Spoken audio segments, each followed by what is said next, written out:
What's up, guys, and welcome to a FIFA 21 Ultimate Team video. So this is the first Ultimate Team video that we're doing for FIFA 21 because they just announced all the details surrounding just this game mode. So as you guys know, they release all the different game modes kind of section by section. We're at the Ultimate Team section. They just released a trailer today, and the pitch notes. So we're going to deep dive into the pitch notes.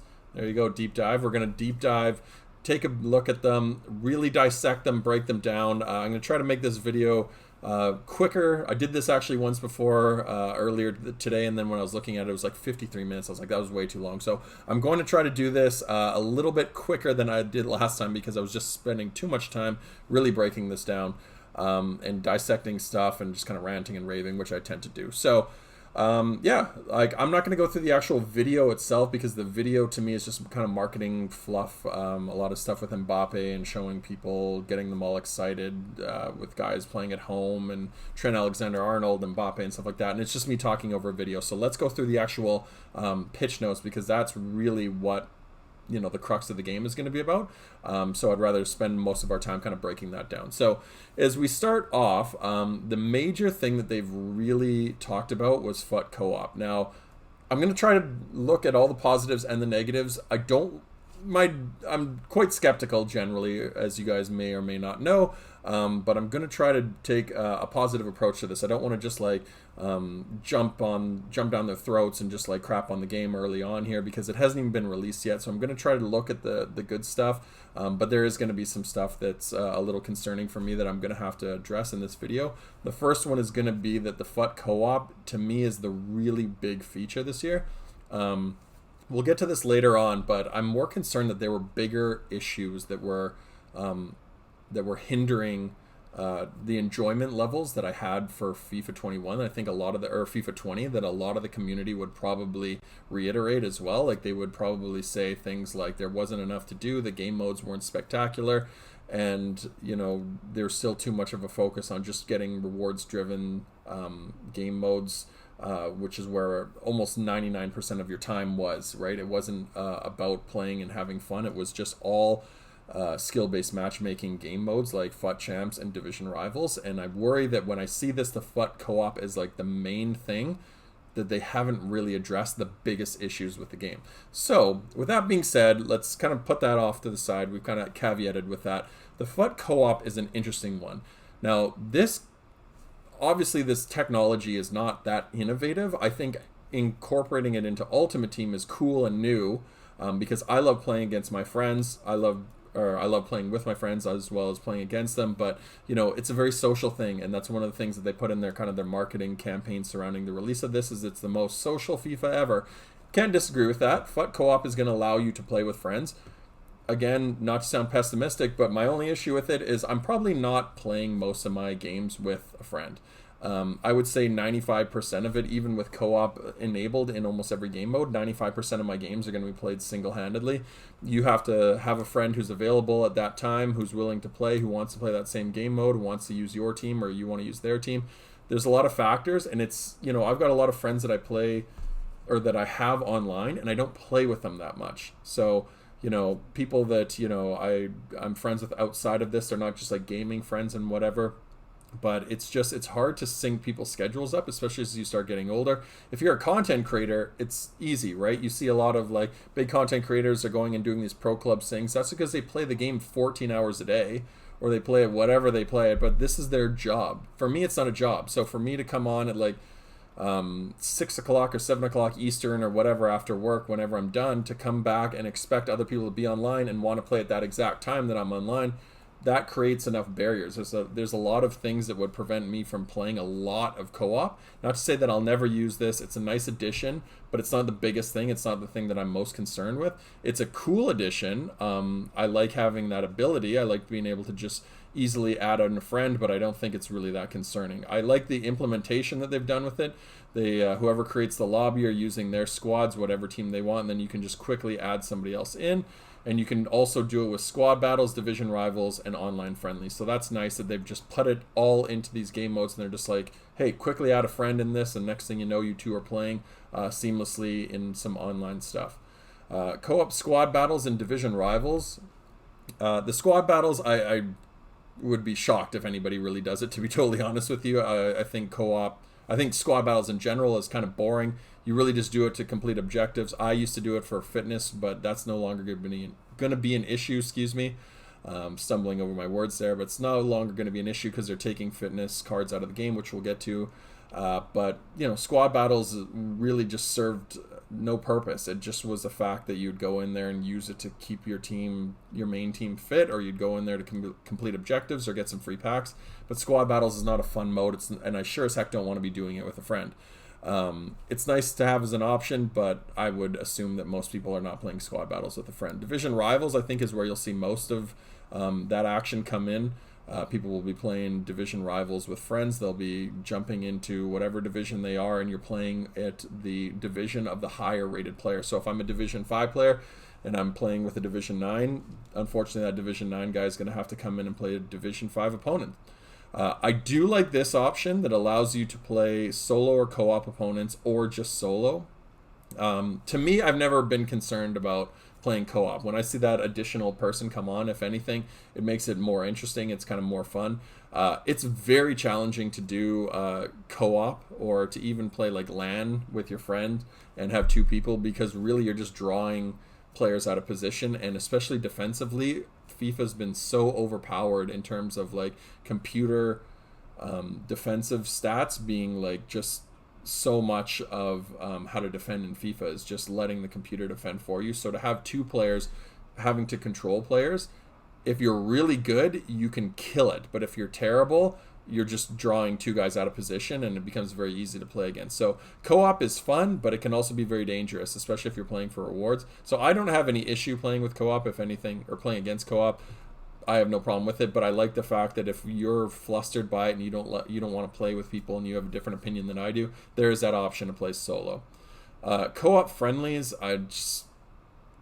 friendlies is just, again, we'll get into this in more detail, but I've never been a fan of it. I know that they put a lot of time and effort into friendlies, so we won't sit there dissecting it overall.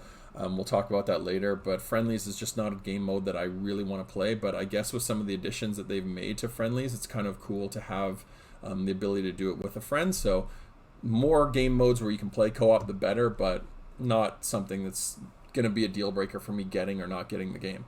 Co-op FIFA Trainer, this is really just marketing stuff to talk them through the marketing funnel. They've done a really, really good job of trying to get people from point A to point B in terms of going into Volta and going into their beginner modes, like with the journey and whatnot, and walking them along, like holding their hand through that journey to get them into FIFA Ultimate Team. And this is just kind of a spin to remind people that the trainer's there, because the trainer's not anything new, but they want to remind people like, hey, don't be afraid to go into Ultimate Team. That's really all that this is being like, hey, there's a trainer in it, and now it's available in Ultimate. Well, it was always available in Ultimate Team, but here's a practical use of it. It's really just reminding people, and it's just another thing for them to talk about to kind of fill this up. It's not really super important, but whatever, it is what it is. These FUT events are really interesting. They've broken it into two. The community events is the first one. Really, it looks like just objectives. I think the season progress is still in there, milestones is still in there, foundations is still in there. Hopefully they've taken that to the next level, and it's not just a copy and paste job from last year. But the community ones are interesting. Excuse me. They're really just, everybody is all working towards one common goal. I don't suspect that this is going to be that hard. I don't know if you have to actually do anything in order to unlock these work together community. My guess is that, like, look, if the community unlocks it, you've got these available. They're not going to be worth anything. I would be in shock if there's any packs, but really it's just slowly building your way through the elements that will make your My Stadium evolve. They've just taken that and spread it out throughout the course of their content calendar and the entire year. So things like this stadium theme, cold rainy night, it's just another thing that will be kind of like low-hanging fruit and just a reason for you to go on there, unlock it, get it for free. But again, I don't know if you have to actually do anything, if you have to contribute to this in order to play it. But considering the amount of people that play Ultimate Team, I don't worry that any of these are going to get unlocked. I think all of them will probably get unlocked quite easily. And if they're not, then EA is going to scale it down. It's just something to give you some additional free stuff to throw into your team. Team events, this one is really fascinating. So my overall concern, which I'll get to in the future here, later on in this video. But my bigger concern is just the fundamentals of the game are still division rivals during the week, FUT champs during the weekend. People just play for rewards. That's all it is.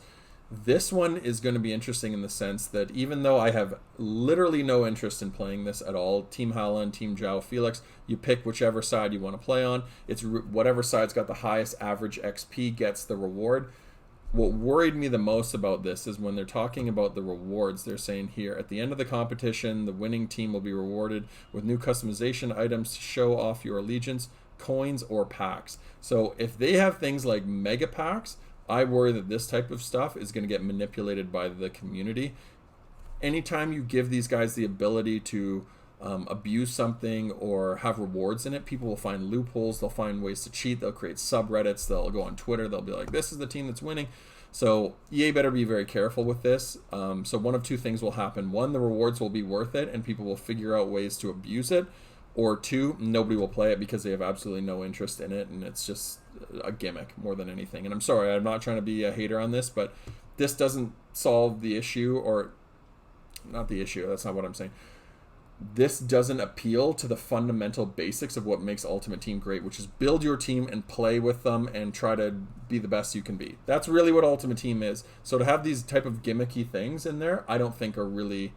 I think they're wasted resources. I think they're trying to make it more social and take people out from just saying like, hey, I have to play Rivals. Here's something else for me to do during the week. But I don't know if this is the answer. I think whenever you've just got these type of gimmicky things, you're not really that concerned about it. I don't know if you have to use like certain types of teams. If it's just like, hey, you have to build a Portuguese team to play with João Felix or whatever it is. Doing in this week's... Sorry, I'm having to read this, guys. I know that's not very entertaining, but... that is what it is. Like, I just don't think that there's a whole lot to this. There's not a lot of meat to it. You're picking Pele or Maradona. It's just kind of a novelty. Maybe you'll go in there for a break. But unless the rewards are really valuable, which I doubt EA would do that, I don't see a whole lot in it. The FUT stadiums, to me, is really fascinating. There's a really pro and a real con with this. I'm a big stadium guy. I love having cool new stadiums. That's something I look forward to every FIFA. I'm looking forward to it. And this FIFA was what stadiums did they license and what's going and what's coming, like what's getting added, what's getting removed.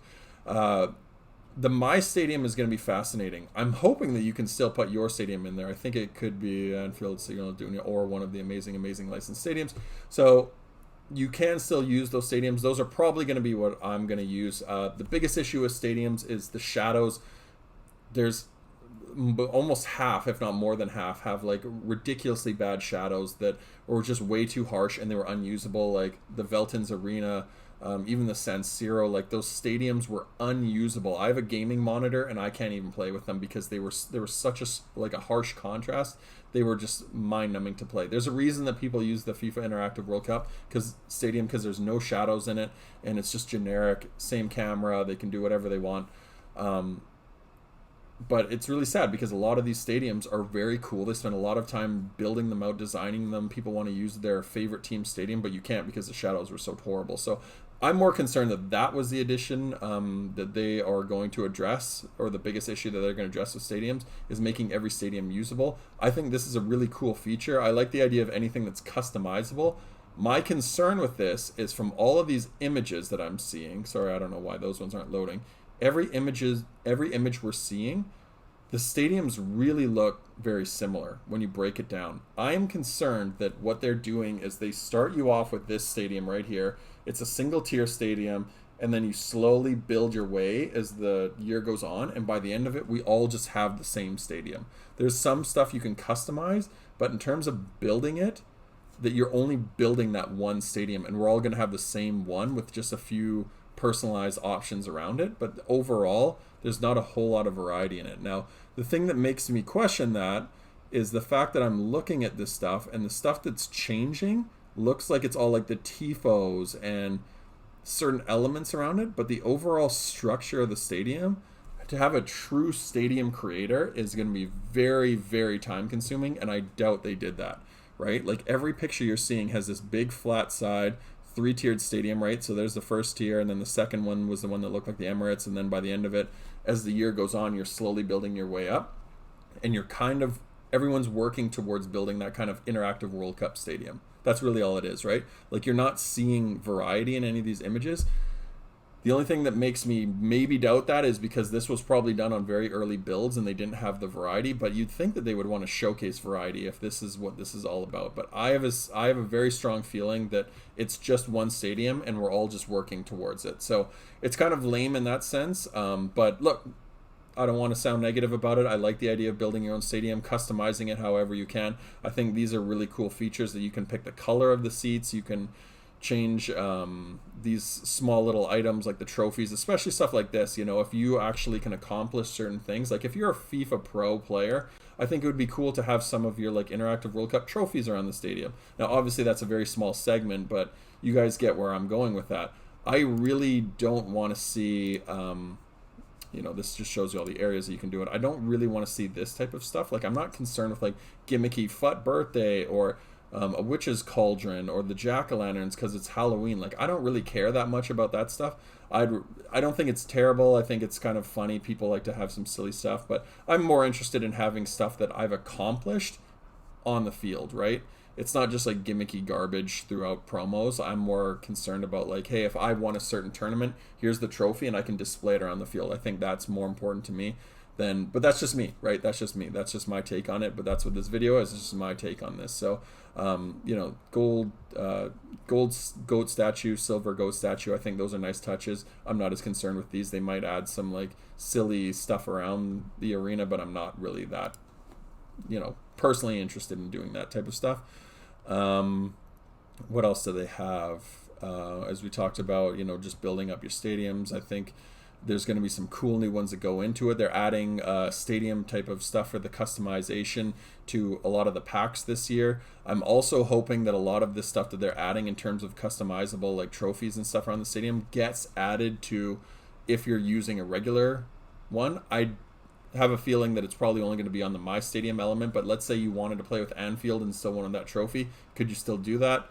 That'll be interesting to find that out, but I have a feeling that it's probably only on the My Stadium section that you can actually, like, you know, customize these. So as you guys can see, as I mentioned earlier, like, this is level 1, this is level 1, and then this is like totally complete level 3, right? So we're really just all building the same stadium. It's a cool stadium. It's something that I'll probably still do, and I'll have an interest in doing it.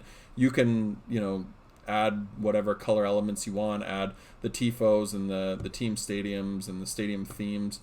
You can put whatever your favorite team is, and you can customize some elements. I think I saw where it was like 34 elements around the stadium that you can, there you go, 34 spaces around the stadium. So yeah, I have a very strong feeling that there's no variety to the actual build of the stadium. It's just you're going to be able to change some cool stuff around it. Like, there you go, you see Pele. I like these kind of very strong, iconic images, rather than I like the like silly, like, here's the beach theme that it looked like a graphic designer just did like some silly clip art stuff. Like, I don't really care about that. I think this is cool if you want like an orange lion theme throughout your stadium. That will give you a little bit of variety. If you want a Brazil look and feel, you can do Pele in the back and then, you know, green and yellow around the stadium. So you can do whatever you want. I think it will be a really cool touch. For me, I've always, you know, I've always done kind of like the DC United colors. I always had the DC United badge, which is something that's always been iconic to my like squad. As it's been my badge essentially since day one almost. I don't think they had it in FIFA 09, but FIFA 10 I think they had the MLS, and I've always used that DC United, so I've just stuck with it because it was my original MLS team that I liked. I love the look of the eagle, the black eagle with the red. So to have that badge and then to be able to incorporate like an all like blacked out theme around my stadium, I think is something that's really appealing to me and something that I'm looking forward to actually being able to do. So cool new feature. It's more of a potpourri type thing, but you know, something is better than nothing, right? So doesn't really address the biggest issues with it, but just something else for them to kind of add to Ultimate Team, just another layer, right? So I think it's a cool addition, and I'm really excited to play that one. The core competitive modes. Now this is where a lot of the meat of this really is. Like, they kind of hit it after the marketing stuff. You know, that's classic marketing. Pitch notes are really just marketing, right? It's like co-op and all these kind of shiny, fancy new toys. This is really what we care about, right? This is the stuff that we want to dissect. So Division Rivals replaces squad battles and promotion coin rewards, or placements, excuse me, not replaces.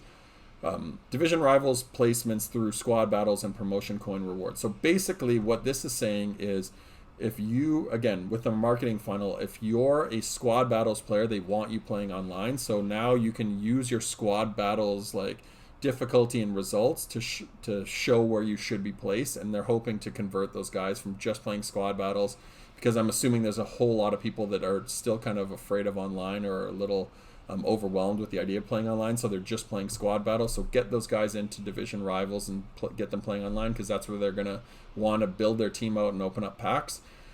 So now you've got that ability to do that and convert those guys, but that doesn't really appeal to us because, like I said earlier, we're not... Yeah, I've played a lot of squad battles, but I really just did it for fitness purposes and to get the rewards, but I don't plan on playing a whole lot of squad battles. I've probably played too many this year, and I've just become really bored with playing squad battles. I don't want to do that. But if you still want to just go on to division rivals and just jump right in, you can just play your 5 games and then they place you. Now they've got this 30-match limit to division rivals, which I think is a little odd. I think they're trying to align it so that the rewards come out on whatever Thursday, and I don't know if they're still going to do Sunday for squad battles, but they want the same kind of concept. You've got a set amount of games, get as many points as you can, get as much XP as you can, and then we'll reward you based on that. It's probably easier from a back-end standpoint to just do that. Like, look, everybody's got the same playing field. How many XP did you get? Here's your reward for it. To me, the concern with that is after those 30 matches, if you're one of these guys that just grinds online games and division rivals, after your 30 games, is there motivation for you to play? I don't know. It'll be very telling in the first couple of weeks. We'll figure out like what the lay of the land is and what people's flow looks like, but I'm expecting that after those 30 games, you're going to be pretty hard pressed to find something interesting to do during the week in Ultimate Team. The aim here is to identify. We already talked about that. This is the other one that's a little odd to me. It's basically saying, from what I'm reading here, and someone can correct me if I'm wrong, but from what I'm reading here, essentially every new division that you rank up to, you're going to get like a coin bonus for it. I think it's a one-time bonus because if not, if you're a Division 1 player, you would just derank every time to Division 2 and then go back into Division 1 to get this coin bonus. And they don't want people doing that. They don't want them manipulating the system. They want them to play in their division. I think this is just to motivate you to play up into higher divisions and keep playing, that there's actually like this coin bonus that you can unlock. However, with that being said, if this is the actual coin bonus, 10K for unlocking Division 1, then this is not going to be anything, right? Like the way they kind of spun it from what I read here is that like, look, you can do this and it will help you get a player and on this, on the transfer market. 10K won't even get you Jesse Lingard early on, right? He's going to drop to the floor, of course. And I use poor Jesse Lingard as like this kind of waste man type player that people get early on in FIFA and then becomes totally irrelevant, but because he's kind of got like a well-rounded card for a very cheap squad, but he's going to be 10K in the first month, right? And then he'll just drop to the floor once the first couple promotions go up. But 10K will get you nothing. EA is being so stingy with their coins and the amount of coins that they want in the market. Like, look at this year. There's basically no coins to be had, and you're just dying until, I get it, it's August, but you're dying until like rewards come out because there's just nothing to do and there's just no coins being awarded for anything. Everything is coin sinks because they're just like, oh, you want this jacked up player? Look at the team you have to put in. You have to put an 87 rated team and an 86 and an 85. So you're just getting rid of coins over and over for untradables. If anything, there's not enough coins on the market. So they've become so stingy with it from previous FIFAs. And I get it. They've got metrics that probably show here's kind of that balance of coins on the market versus, massive inflation of player prices. So I'm not going to throw stones at this, but I just think, for the casual players, they need as much coin influx as they can get, and 10K is not really going to move the needle. It's FIFA Ultimate Team has become a have and have not, and the haves are just getting more and more. They're finishing top 100, they're getting high rivals points, and they're just getting, massive amounts of coins, and that's what's contributing to a lot of these, guys getting mega teams. The low-rated players are having a hard time kind of getting out of that like low end where they can generate anything because they're not getting FUT champs rewards that are really that high. They're getting crappy division rivals rewards, and squad battles are what they are, right? You can slowly grind away, but these guys have to be really smart with their coins. But guys that don't play a lot don't understand how to manipulate the system. They don't know how to grind. So it's created this really like dichotomy of like, you know, the haves and the have-nots within their ecosystem, and I worry that like they've scaled back so much that for a casual player it's becoming harder and harder to really survive. Division rivals, weekly matchup, and new tiers, really not a whole lot in here. You know, the match cap we talked about, it's just 30 games. I'm more worried about what people are going to do after the 30 games. The new tiers is just adding another tier so they can further differentiate between good players and bad players. There's 6 tiers instead of 5. Like, I don't really care. It doesn't really matter that much, right? Like, it's just adding that other element, because I think the biggest issue was between Div 4, or sorry, level rank 4 and rank 3. And even, yeah, I think it was rank 4 and rank 3. It was like a huge difference. So I think they're just trying to close that gap. So it's not just like you go from 10,000 coins to 40,000 coins. They want it to be more of a progressive, you know, upward battle on division rivals, which makes sense. Expanded leaderboards, again, nothing important for me. I'm nowhere near this. Most people aren't. This is only relevant to 400 people within the entire FIFA gaming community.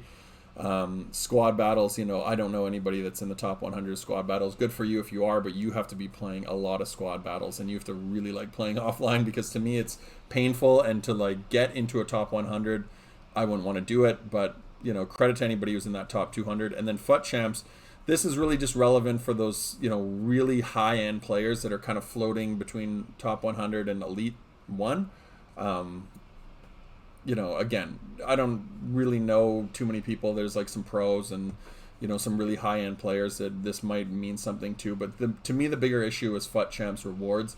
The rewards are relevant early on, but they've kept the same reward structure later in the year. And they say, oh, you can get like team of the season players, but like the reality is like they're so stingy with them. I played only 4, I think it was 4, it might even have been 3 FUT Champs weekends the entire year, and that was more than enough for me to get like frustrated with it, because I only got one usable card, and he's not even in my club anymore. I already used him in an SBC, and that was Adama Traore's team of the season. And then I ended up unlocking a Daniel James that made that card irrelevant. And I still didn't even really use Adama Traore. I used him for like a week as a super sub. That shows you how screwed up the FUT Champs reward system is. Like, the high-end guys are getting like 4 jumbo rare players packs, gold players. And even then, they're not necessarily packing anything. They're getting 11 team of the season players. Whereas like a player like me, who I consider myself a decent FIFA player, but I'm like a gold 3 player is usually where I stop at. Let's say that I played all 30 games. I'm like a gold 1 player, maybe at the most. I'm not getting any of these high-end rewards, and the only thing that is of value to me is like the player picks, and I'm not picking anything. I'm getting crap. Like, you guys have seen it in my videos. I've gotten so much crap, and I don't know if that's just me. I don't want to sit here complaining about my rewards, but even the SBCs, there's such garbage and time and effort and coin sinks that like anything that's like left up to chance and like randomness is just total garbage. It's total garbage, man. EA have gotten so stingy with the drop rates of high-end players that unless you're like one of these top 200 players, FUT Champs to me almost has no value. Like, it really doesn't, right? And I know that's going to be hard for people to hear. They might disagree if they pack something great, but like I'm a perfect example of a lot of players out there. I've seen so many people open up these SBC packs, these 89 pluses, and just get 2 gold rares. And it's the same thing with FUT Champs. They're killing themselves to get like 24 wins in FUT Champs, which is really hard to do. You know, not hard for everybody, but hard for most people to do. Like 24, 25 wins, even 21 wins. That's tough to do. And at this stage of FIFA, to get 21 wins and then get 2 bronze, or to get 2 red player picks that are totally worthless, man, that's really demoralizing and makes you not want to play it. So I need them to sort out their rewards, because their reward structure is so screwed up that I don't care about how many people get placed in the top 200. That's not going to matter to 99.9% of the player base. Most people aren't in the top 200. And for us that are out here grinding, trying to get rewards, like, it's not worth it. It is not worth it, guys. So it's really demoralizing, and it's something that I'd like to see them address. And it worries me more that we're not seeing much change to the FUT Champs system. They're just talking about all this other stuff, and they're trying to force people into game modes that, and I'm sorry, I'm not trying to like hate on this, but it's modes that we don't care about. They're making adjustments to modes we don't care about, when at the end of the day, like I said, from looking at this, all I'm seeing is people are just going to go right back into division rivals during the week, and they're just going to play FUT champs on the weekend. That's really what it is. And I'm seeing not a lot here that's really changing that. They've made some small tweaks to like the ranking system, but at the end of the day, you're playing skill-based matchmaking that's really hard to do, and it's not fun because you're playing yourself every single game. And the idea of a casual game mode, which is like these FUT friendlies, they're just not doing it because there's no rewards in it. There's no reason to play it, right? Like these live FUT friendlies are about as close to anything that's casual, and it's going to be really, really interesting. You know, I worry that when I saw this, they just didn't want to put tournaments back in. Tournaments would have solved a lot of people's problems, which is just, I want something to play with my team.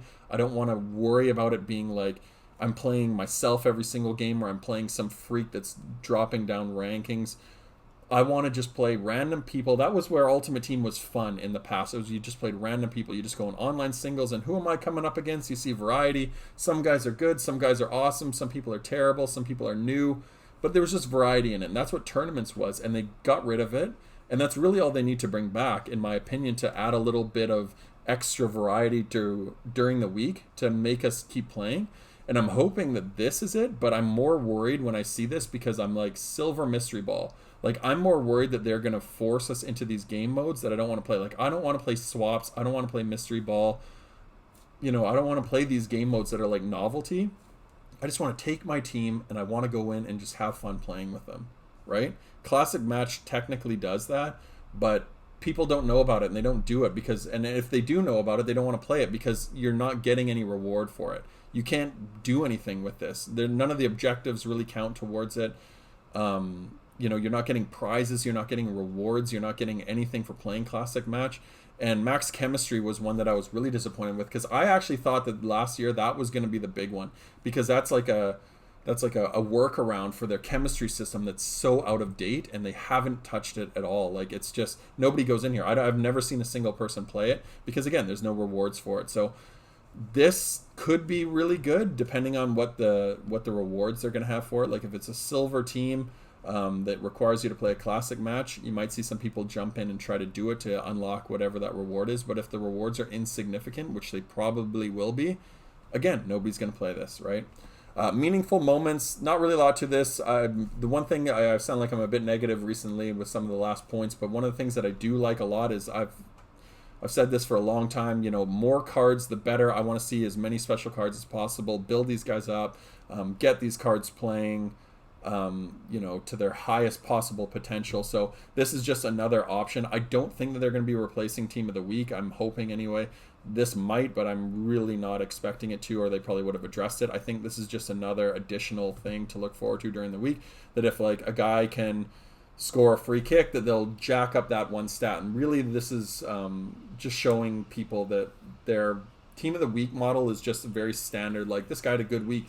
Here's the generic additional points they add to his cards. Single, second, third inform, fourth inform. It's just the same number. It just gets attributed to that base card, and then to the single inform, then the second inform, and third inform. It's the same model. This is showing you that there's a little bit more dynamic additional stats that are getting added for when a guy does something. So if he's got a bunch of assists, he might jack up his dribbling and his passing. If he scores, or if he's a defensive, you know, animal, they might jack up his defensive and his physical stats, or any combinations. They can kind of mix it up. So a little bit of something cool here to read, because they're just going to have some additional elements to special cards, which I think is a nice change from what we've had in the past.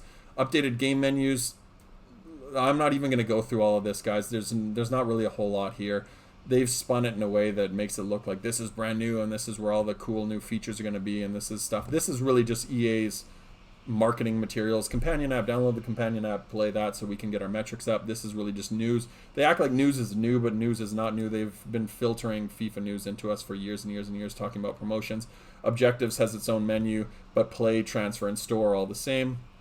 The My Stadium, this just shows you the chemistry system is exactly the same as it was last year, which was so disheartening to me, because for basically the better half of almost 10 years I've been asking for a new chemistry system. I just think there's so many cards in this game that are just completely unusable because they're from a nation or a league that are not easy to connect, and you have to or to link up, and you have to end up using too many icons in order to do it, and it's just so frustrating. They need to get rid of that. I'm suspecting that they're going to do this for FIFA 21. They're going to update or upgrade. I would blended those two words. Upgrade the chemistry system for FIFA 22 because they want to have the next gen. That's really their true launch. Like this year's kind of like a soft launch, I guess, for PS5 and for the Xbox. I guess it's Series X. I'm a PlayStation guy, so I don't know the answer to that. But the PlayStation 5 is really going to have a soft launch with this year's FIFA. They're really focusing on PS4 still because that's where most of the player base is going to be. But I'm expecting FIFA 22 to be where you're going to see some real changes. Not really a whole lot to the transfer system or the team management system. They added kind of like a FUTBIN style menu type layout that you can search for players in your club, which I think is nice. It shows you the weak foot, the skill moves, their star ratings, their height, their work rates and stuff like that, whether they're untradeable. Just a nice little addition. They just stole that from Futhead and FUTBIN and stuff like that, and all these community sites that was doing all that work for them, and they just added into the game. So better late than never. Nothing new with the transfer list. There's a quick button here that they can. I don't know if you can customize this, but it allows you to just jump around from menu to menu. So doesn't hurt. Not really game breaking. Not a reason that I'm gonna buy the game or not buy the game, but it's so nice to have. Removal of fitness, great. Removal of training items, great.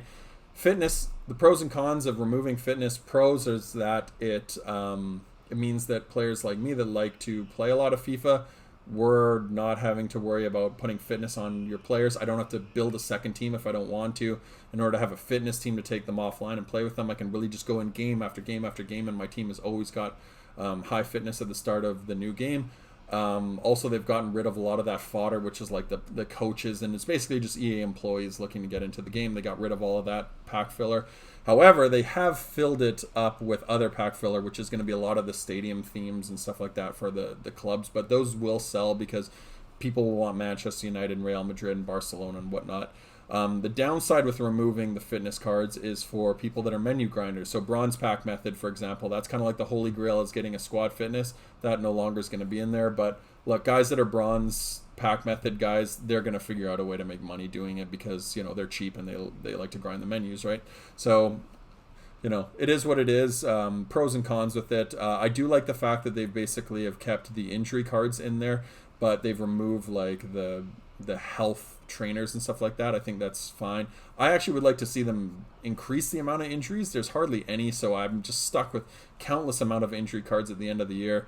They're worthless on the market because nobody needs them. You have 100 by the end of the year, 1,000 probably, and for a lot of people, and people have just been deleting them. But, you know, I don't want to see people get injured during the game. I want to see players injured after the game, so it makes actual use of these. But 2 matches for common and then 5 for gold rares. The icons, they've gotten up to 100 icons, so let's break these guys down. I'll just quickly rattle them off. Eric Cantona, this is going to be a poor man's Zinedine Zidane. He's going to be absolutely overpowered in the sense that, like, he's, French. He is probably going to be a cam. He's going to have a big body. He's probably going to be quick. He's going to have great skills. Literally is Zidane 2.0, probably cheaper, but, you know, up there in terms of the cost. He's going to be quite expensive because everybody wants him. He's Manchester United. He's French. He's Eric Cantona. He's very likable. People love him. Ashley Cole, to me, is going to be a poor man's English version of Roberto Carlos. I'm thinking super quick, and then they're going to have decent defending stats. I think I don't want to say end game, but he'll be around for quite a while because he's going to be really quick.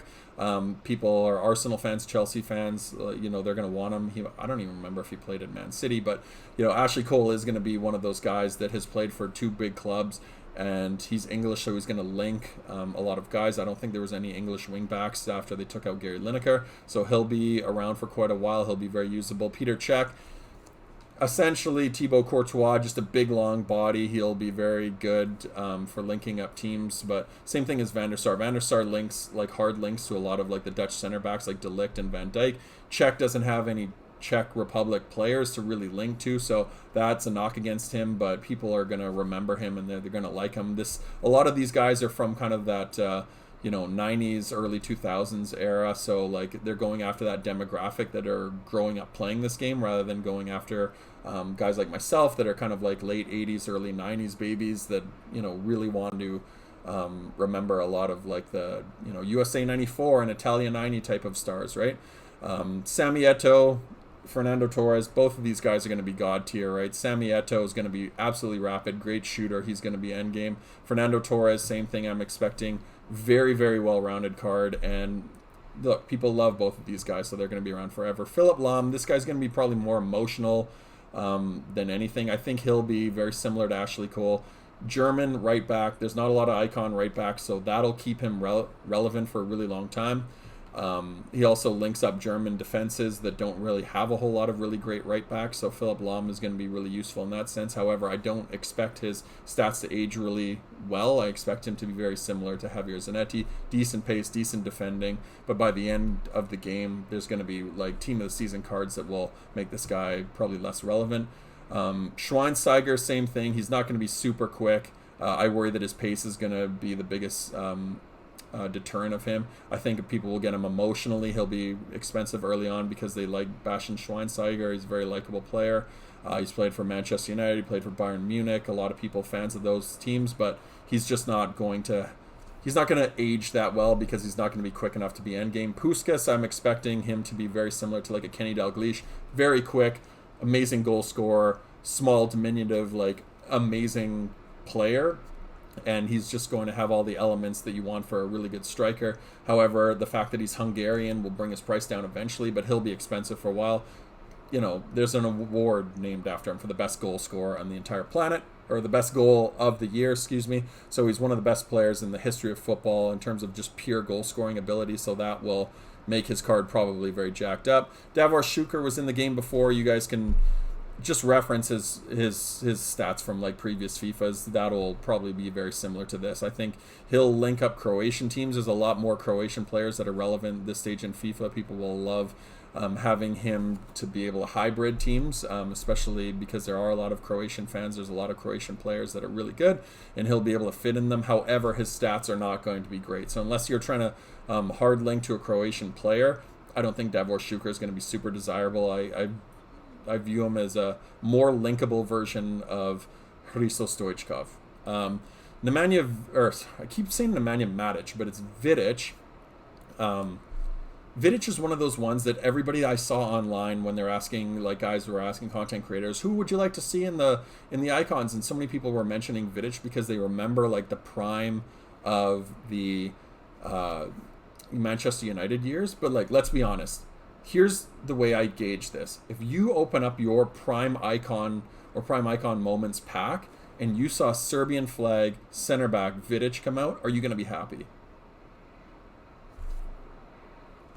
You tell me. I would say no. I think he's going to be way too slow. I think he's going to be very similar to like Fabio Cannavaro and Carlos Puyol. Just way too slow. Great defensive stats. Good early on, but he's going to quickly become irrelevant because he's not going to be quick enough. And if you disagree with that, I'll have a bet with you. You know what I mean? If I was going to put money on this, I'm not a betting guy, but if I was, I would put money on him basically being an irrelevant icon within a couple months. Xavi, same thing. He'll need to be really quick, which he's not going to be because he was never known for his speed.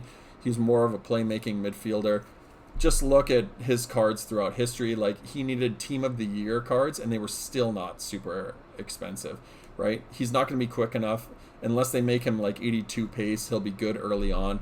He'll be a good passer. He'll be very usable, but he's going to be too small, too slow, and not strong enough to be a useful center midfielder. He's the opposite of Ruud Gullit. Literally the complete opposite of Ruud Gullit. And Ruud Gullit's the best player in the game. So you guys can draw your own conclusions. I think these three are probably going to be irrelevant. This guy will probably die off. They're more emotional than anything. Puskas will age really well. He'll be like Kenny Dalglish. Torres and Eto'o are going to be endgame.